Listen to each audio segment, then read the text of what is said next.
PM મોદીજીના 12 વર્ષ પૂર્ણ થવા નિમિત્તે સફાઈ અભિયાન યોજાયું હતું. માનનીય વડાપ્રધાન નરેન્દ્ર મોદીના વડાપ્રધાન તરીકેના 12 વર્ષ પૂર્ણ થવાની ઉજવણીના ભાગરૂપે સેવા, સુશાસન અને ગરીબ કલ્યાણના સંકલ્પ સાથે વિશેષ સફાઈ અભિયાનનું આયોજન કરવામાં આવ્યું. આ કાર્યક્રમમાં માયાબેન માવાણી અને પ્રવીણ ઘુગારીની ઉપસ્થિતિમાં સ્વચ્છતા અંગે જનજાગૃતિ ફેલાવવામાં આવી. સફાઈ કર્મચારીઓનું સન્માન કરવામાં આવ્યું તેમજ નાગરિકોને સ્વચ્છ અને સુંદર શહેરના નિર્માણમાં સહભાગી બનવા અપીલ કરવામાં આવી હતી. કાર્યક્રમ દરમિયાન સ્વચ્છતા જાળવવા અને પર્યાવરણ સંરક્ષણ માટે સૌએ સંકલ્પ પણ લીધો હતો. સ્વચ્છતા એ સેવાના સંદેશ સાથે આયોજિત આ અભિયાનમાં મોટી સંખ્યામાં કાર્યકરો અને સ્થાનિક નાગરિકોએ ઉત્સાહભેર ભાગ લીધો.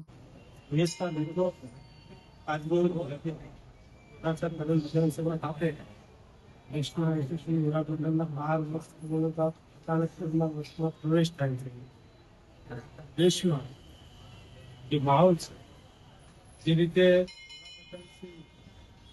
દિવસ રજા પડ્યા સતત 12 વર્ષ કામ કરી દેશનું નામ રોશન કર્યું. પણ યશસ્વી વડાપ્રધાન માટે આજે અમે કરંજ વિધાનસભામાં અને મહાઆરતીનું આયોજન કર્યું.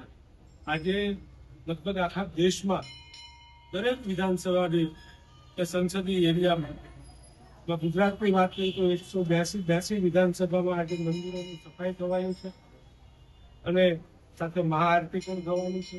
એના ભાગરૂપે આજે કરંજ વિધાનસભામાં અમારી સમગ્ર ટીમ, કોર્પોરેટરો, બંને વોર્ડના સૌ સંગઠનના મિત્રો અને સૌ શુભેચ્છક કાર્યકરો આ કાર્યક્રમમાં હાજરી આપી છે. સૌને ખૂબ ખૂબ શુભેચ્છા.